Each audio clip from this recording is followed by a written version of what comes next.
Dispatch podcast. I am here with Steve Hayes, and we are talking to Vice President Mike Pence, also former governor, former congressman. There's a lot of ground we're going to have to cover if we're going to get through all of your time in public service. Also the author of the new book, So Help Me God, which if you're watching this video, you can see. But if you're not, it's available on Amazon and other places, I assume. It is. Thank you, Sarah. Thank you, Steve. Thank you. And you were here today. We're at the Mayflower Hotel in downtown Washington, D.C. You were here speaking at the Federalist Society. And I wanted to sort of pick up where that conversation left off a little bit, because part of the rift that we've seen within the conservative right has really been a discussion between process and outcome. And so for a long time, especially the legal conservative movement was about process. That's what originalism is. That's what textualism is.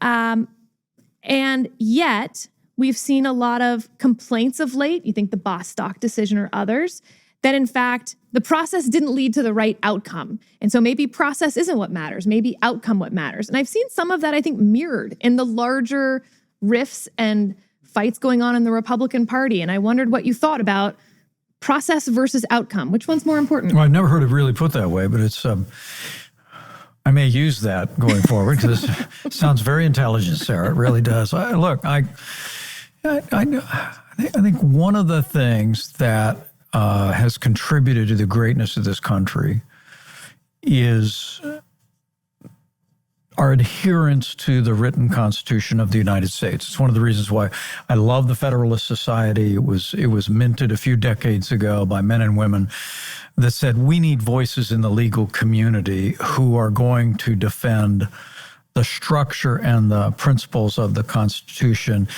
And the whole idea of a strict construction of the Constitution is don't look at outcomes. Just apply what the Constitution says to the facts in that moment. And I still believe that's the way forward. And frankly, I think it's the way forward for unity in our country. When a time when our politics is more divided than ever before, I think we have an opportunity to hew back to our roots, to the written Constitution, to the principles of limited government, state-based innovation and reform, all the liberties in the Bill of Rights, and say to the American people, here's what we've all agreed to through the generations. Here's what generations of Americans have fought to defend, and many at the cost of their very lives. And so let's stay here. Let's work here. If you want to amend the Constitution, amend the Constitution. But now that we have a majority on the Supreme Court, that I have great confidence will continue to hew to the Constitution as written, I think we have an opportunity to meet as a country there again. All right, well, let's talk about one of the areas where process and outcome came together for conservatives, the aftermath of the Dobbs ruling that overturned Roe v. Wade. Nikki Haley, who is announced for president, gave a speech today, in fact, that's Tuesday. I don't quite know what day of the week it is, but I think it's Tuesday still. And there was some confusion, actually, on her answer of what she supported in terms of federal legislation, how many weeks, not a lot of clarity there, at least coming out of it. Tim Scott, when he announced his exploratory committee, similar situation, came out with a little more confusion. Your position on this has actually been remarkably consistent. Not a lot of confusion about where Mike Pence stands. Thank you. It's interesting that where I think a lot of the Republican Party in advocating for overturning Roe v. Wade said this is something that should be left to the states. That's never been your position. Well, I'm pro-life. I don't apologize for it. I believe that restoring the sanctity of life to the center of American law has been the calling of my life. It's what brought us into public life, brought us into the Congress. I actually authored the first legislation to defund Planned Parenthood. We advanced pro-life legislation when I was governor, protecting unborn children on the basis of race-based or disability-based abortions. It went to the Supreme Court of the United States without success. But to have been a part of this of the process that saw to the appointment of 3 of the justices that overturned Roe versus Wade is really one of the greatest privileges of my life. But I do think now we've come not to the end of the battle, but to the end of the beginning. And now I think it's incumbent on people who stand for the right to life to champion the cause of life at every level. It's very likely that much of this debate will take place at states and state legislatures and state houses around the country. But were I in the Congress of the United States, or if I'm ever hired on to any other position here in Washington, D.C., we'll look for every opportunity to advance the cause of life. And I will tell you that I do reject the notion that it's a political weight on the Republican Party. I think when you look carefully at the 22 midterm elections, men and women who stood with principle and compassion on this issue and took a pro-life stance did very well in races around the country. Republicans who shied away from it to one degree or another, allowed themselves to be defined, did not fare as well. And so for me, it's one of those issues where I think so long as we express ourselves clearly, but also with overarching compassion for women facing crisis pregnancies, to say we're going to be as generous to newborns as we are to the unborn, that we're going to come alongside families, we're going to advance positive policies like adoption reform. I think we can win hearts and minds in the years to come. I know you're in the weeds on this, so I don't think you'll mind that I ask a pretty specific question now. You mentioned candidates, but some of where that narrative is coming from is also ballot measures. And I wanted to specifically ask you about the Kentucky ballot measure that failed. That would have amended the Kentucky Constitution to make clear, basically, that there was no right to abortion or state funding for abortion in the Kentucky Constitution. It wouldn't have banned anything, would have then left it to the state legislature to really make that decision. Even that failed in Kentucky, and Kentucky, of all places. Why isn't that evidence that maybe that pro-life movement isn't as large, isn't as popular as someone like you says it is? Yeah, it's a really fair question. Kentucky's a pro-life state, and you would have assumed a different outcome. And having not been involved in that, I do know there were a couple of other states where there were referenda that were actually not explained particularly well. Sometimes in other states, I followed a bit over the last 2 years, and there were people that didn't understand what a yes or a no vote meant. So I wouldn't draw broad conclusions to that. I rather look at races like Zach Nunn, who challenged Congresswoman Cindy Axne in Des Moines, Iowa. We went in and campaigned for him a few times. Wonderful young man. He's got like 8 kids, a beautiful family. And Cindy Axne, like a lot of Democrat incumbents, ran almost exclusively on this issue and ran all kinds of advertising against Zach Nunn on the abortion question. He squared his shoulders. He looked into the camera and introduced people to his families, spoke from his heart, spoke with compassion. And now it's Congressman Zach Nunn in a Democrat district in Iowa. And so for me, that's just one anecdotal example of how I think this issue, number one, I believe it's the right position. I say that with great respect for people who have diverse views. It's just something from my heart. But I also believe that it's an issue that can win over the American people anywhere. Are you surprised that elected Republicans, if you look back at the history of the arguments that Republicans made about Roe, they wanted this moment. They've been waiting for this moment for 5 decades. And the moment came, and it seems to me, to point back to the examples that Sarah gave, and many, many others, that elected pro-lifers didn't do a very good job of making a clear, simple case on this. They've stumbled. They've had trouble. The ballot measures are tricky because you can manipulate language in all sorts of different ways. But just in making arguments, are you surprised that fellow pro-lifers have had the kind of difficulty that they've had in making this case? Well, no. Look, I always believed Roe versus Wade would be overturned. I believe it would be put on the shelf with the Dred Scott decision. It was wrongly decided in the law. In my judgment, it was wrongly decided morally. Science was literally overtaking Justice Blackmun's contrived structure of trimesters. And And so I believed it would go away, but I'm not sure I believed it would go away in my lifetime. And in all fairness, I think many elected officials around the country who stand for the right to life were surprised last summer by what occurred. I was hopeful. I was prayerful that we would get that decision. I had great confidence in the three justices that we appointed, and I believe there was a potential for a majority. But with the Supreme Court, you never know. But having been given this clean new beginning for life, I think the pro-lifers need to take the long view and continue to engage in the kind of compassionate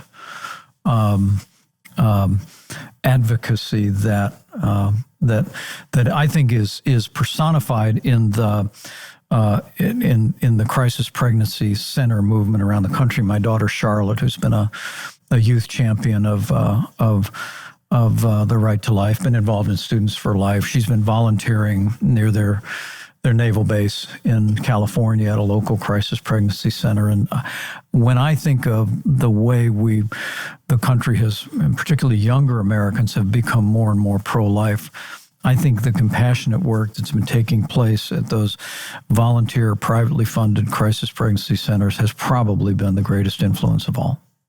Can I ask a follow-up question sort of more broadly about policy? If you look at your sort of non-candidacy right now, I think it's fair to describe it as that, and I listen to you talk about policy, you've been more specific, arguably, than anybody else who's thinking about running, including the candidates who are currently running. And I'm thinking about defense spending, I'm thinking about Ukraine, I'm thinking about abortion, I'm thinking about entitlements. And the takeaway for me is that you're advocating sort of a set of policies, a suite of policies that could broadly be described as sort of movement conservative policies, maybe even Reaganite. If I had said that to you 20 or 30 years ago, that would be a compliment and you would run on that. It would be a huge political asset. Is it the case that being described as a Reaganite is an asset in today's Republican Party? Well, I love Ronald Reagan. He's the reason I became a Republican.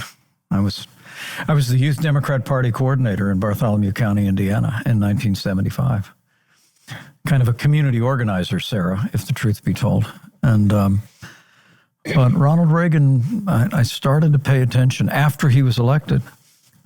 I remember I told somebody once that I voted for Carter, and they said, everybody voted for Carter in 76. I said, no, I voted for him in 80. But I started listening to Ronald Reagan. I started hearing those ideals, and I heard the voice of my Irish grandfather, who was an immigrant, and I started hearing my dad and mom, who lived the American dream, who were not political, but just good old-fashioned Midwestern patriotic Americans, believed in hard work and family and faith. And I joined the Republican Party. And I don't think our movement has changed that much, Steve, whatever label you put on it. No, I don't. I mean, if you listen to the arguments that are made by, nationalist conservatives, the populist wing, the ever-growing populist wing of the Republican Party, they talk about Ronald Reagan in derisive terms. They have this phrase, zombie Reaganism, to denigrate elected Republicans like you who are making the arguments that would resonate with people who are supporters of Ronald Reagan. That's not a small group. I mean, don't you think there's an argument that that's the majority of the Republican Party today? All I can tell you is, I spoke at more Trump rallies than I can remember, and generally just before the headliner. I talked about a strong national defense, about American leadership in the world, about standing with our allies, standing up to our enemies. I talked about less taxes, less regulation, American growth, fiscal responsibility. I talked about conservatives on our courts, traditional values. And look, I may not be the most scintillating speaker in the world, but the roof blew off every time I talked about these things. I mean, this is a movement that's, I believe in my heart of hearts, is still animated by the same things. Now, I believe that Donald Trump added to those things. I really do. I think we changed the national consensus on China. I think the American people understand that. I think we We added that border security is national security, and the American people in our movement have rallied around that principle. Also, I think we've added the notion that trade has to be fair to the American people and to American workers, as well as free. But at the core of the movement, I think it's all still the same, Steve. But I could say you also added $7.8 trillion in debt in one term. Mick Mulvaney pointed out to us on a previous Dispatch podcast that Trump-Pence administration spent more in the first 2 years than Barack Obama did in his last 2 years. A lot of spending, pre-COVID spending. There are ways in which Donald Trump governed that were not at all reminiscent of Ronald Reagan. Do you dispute that? Well, I really don't. I don't think we did what needed to be done on reining in federal spending. And I appreciate you allowing for what happened during COVID. I'm not saying every dollar spent was spent wisely, but I tend to think that's why you have to balance budgets at the federal levels, because history shows up. And you've got to have the ability to meet that moment and be there for families and businesses and the economy. But look, early on, our priority was economic growth, cutting taxes, but we did not put a priority on either controlling domestic spending broadly or certainly never even talked about the real issue facing my children and my grandchildren, which is a debt crisis, the likes of which the world has never known. And we have a national debt today the size of our nation's economy. Our administration contributed to that. I stipulate to that. But at $32 trillion,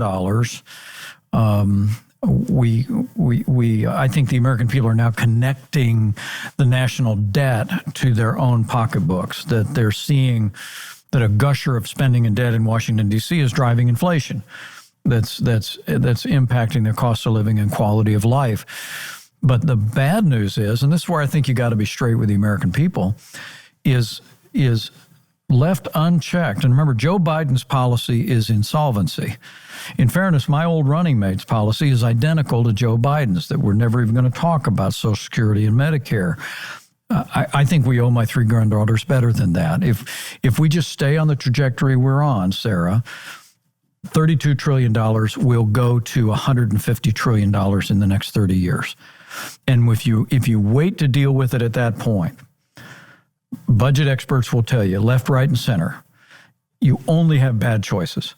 You either are cutting programs that people really rely on, or you're going to double middle-class taxes and probably introduce a European-style taxation system called a VAT. So it's the only way that the numbers work. But if you introduce common sense and compassionate reforms for Americans under the age of 40 now, and you communicate that to the American people, we can stave off that debt crisis and put our country back on a path of fiscal solvency.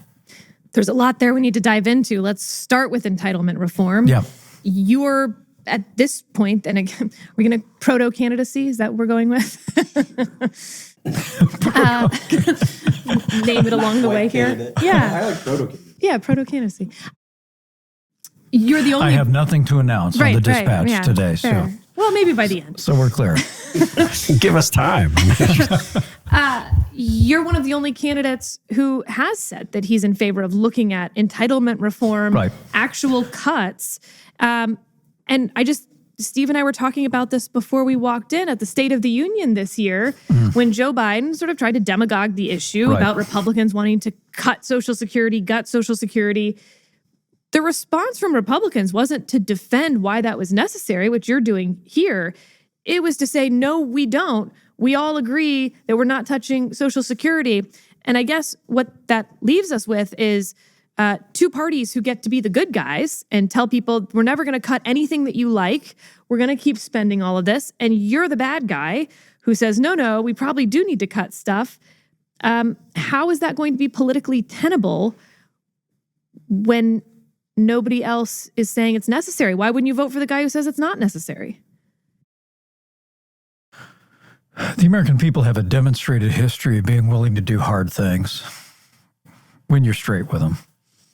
I mean, we've been through a war for independence. We've been through a civil war. We've been through pandemics. We've been through a depression, 2 world wars. The American people step up, but it takes leadership to take us there. And look, let me stipulate in real time here. I think Speaker McCarthy is exactly right that the issue of entitlement reform is too big to put into the debt ceiling debate. But I thought it was unfortunate that the impression that Republicans in Congress gave the American people during the State of the Union was that they were in agreement broadly with Joe Biden taking Social Security completely off the table because the American people deserve better than that. And again, but I think it takes leadership, Sarah, and but also I really do believe that, if the American people, if you tell them what the facts are, and I think most Americans don't understand where we are headed. They really don't. That when you say, well, we got debt the size of our economy, that I'm seeing it, I'm feeling it in inflation. But if you said it's going to increase by 5 times, left unchecked, I think that you can start a conversation with the American people. And then the flip side of that is I think the way that you present it, I remember when George W. Bush came out, you may not remember this, but Steve and I are old enough to remember.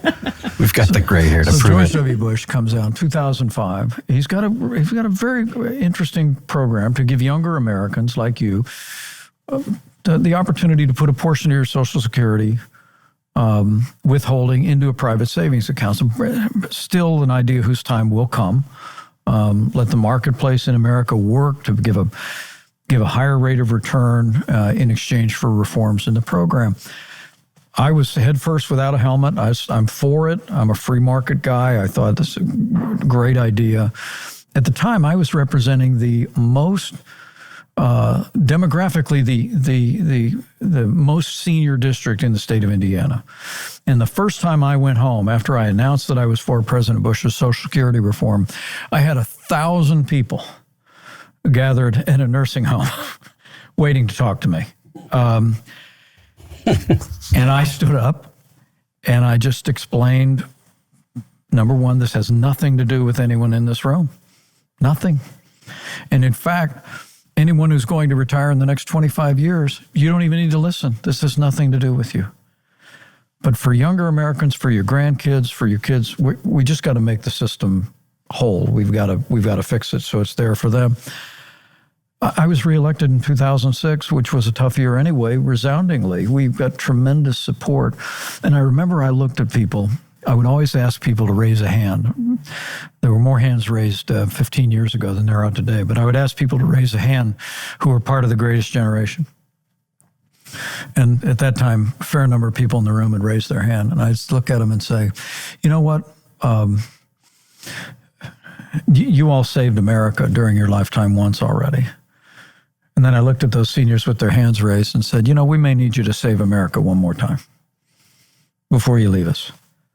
We may need you to say, this is okay for us to do. And I think you appeal to the better angels of people's nature and you say what the truth is. We can lead our way forward. And the hard fact is, if we don't do that, Sarah, the immense growth of entitlements actually threatens our ability to provide support in traditional anti-poverty programs, traditional infrastructure, and most importantly, it continues to crowd out our ability to provide for the national defense. And we just have to do it. If you were president of the United States, the debt ceiling needed to be raised, and Democrats came to you and said, we'll raise the debt ceiling in exchange for discussions about immigration and about police reform, would you negotiate to raise the debt ceiling? It's a numbers thing. I think I would say those are real serious issues. I think we've got a real crime epidemic in this country. The point being, would you negotiate at all? Is there anything? Well, Steve will tell you, I got involved in immigration reform in 2006. I'm come to the table and I'll talk to you. Again, on a constitutional principled basis and with a bias toward law enforcement and law and order. but not on this. I think this is numbers. I think we have an obligation to support the full faith and credit of the United States under the Constitution, right? But Joe Biden being asked for some modest reforms, particularly something as popular as work requirements in Medicaid for able-bodied adults without dependents. These are ideas that will be a down payment on restoring fiscal discipline. And I think it's so. If they came and asked for higher taxes then on everyone, let's say, would that then be something you'd negotiate on if you were president when it came to the debt ceiling? It's a really nice try on your part. And the answer Keep would going. be no. Do another one. Do another one. No, I would do not. this all day. Yeah, we're literally, So you want a God clean forbid, debt but we're ceiling probably if headed you're into president. a recession. Leave it to Democrats who would actually talk about raising, I'm saying you, but if Democrats came and said, let's raise taxes as we're headed into a recession, that would be about par for the course. No, I'd say, come on, let's sharpen our pencils, put some green eye shades on here, guys. I mean, if you some of your listeners and viewers on the Dispatch podcast can click over after you're done and find video of Joe Biden 10 years ago boasting of having negotiated when he was vice president to get the debt ceiling raised and having embraced some modest spending reforms that we pushed for. So I think to me, my hope is that after they pass something out of the House, that the president will then realize he's got to sit down and he's got to figure this thing out. But I've seen those hopes dashed before. Can I ask you a question about some comments that President Trump made this weekend in a speech that he gave in Fort Myers, Florida? At one point in the middle of the speech, he invoked the name of General Mike Flynn and said, get ready. In 18 months, I'm going to be back in the White House, and I'm going to need you to come work with me. Should Mike Flynn be considered for a high-level post in the U.S. government? I think the president made the right decision when he dismissed Mike Flynn as the national security advisor in the first few months. What about the things that he's been saying since then? I mean, he was asked a question at an event about a recent coup in Myanmar, and the questioner said, "Why couldn't this happen here?" And he said, "There's no reason. It should happen here." You have Mike Flynn making other comments, similar comments, talking about martial law to rerun elections in swing states in the aftermath of the 2020 election. Should somebody like that be considered for a senior government position? I think the president was right to dismiss Mike Flynn. You're not going to go there. In the first few months. Can I try again? Let me ask about the president himself then, actually. Yeah. I've heard you answer probably 50 times questions about January 6th. So I'm not going to ask you about January 6th. But let's talk about some other rhetoric from former President Trump. Not the same exactly, the kind of things that Mike Flynn has said. But President Trump has talked about suspending the Constitution and being reinstalled as President of the United States. Now, I think we hear that sometimes and we think, oh, come on, he's silly. He can't mean it. And then you watch things like the aftermath of the 2020 election and the things he said about January 6th and calling the chance hang Mike Pence common sense.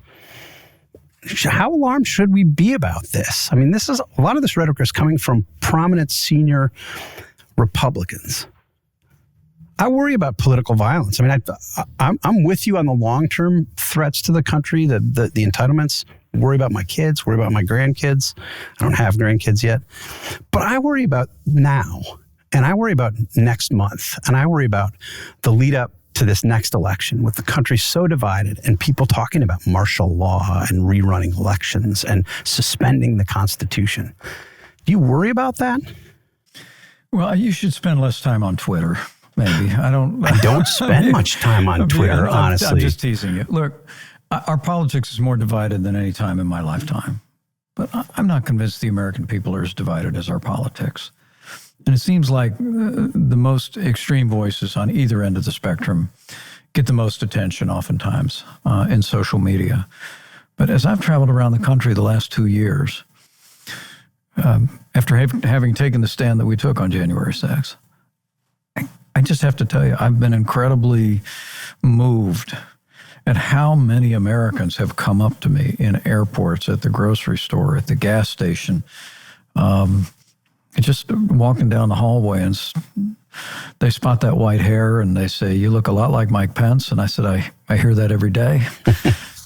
And then they express appreciation. I mean, I think the people of this country love the Constitution.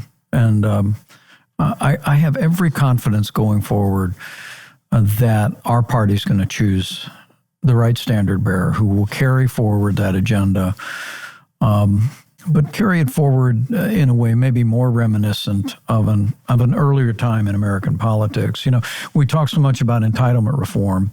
The last time Social Security was reformed was when Ronald Reagan was president. Ronald Reagan and Tip O'Neill extended the life of Social Security by 30 years by literally sitting down, hammering out an agreement, introducing a gradual increase in the age of retirement, which is still taking effect.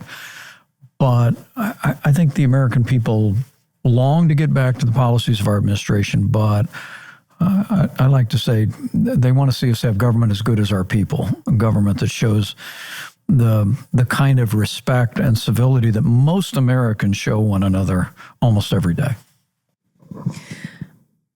You've said there's better candidates out there than Donald Trump for 2024. There will be. Well, I said there'll be better choices. Better choices.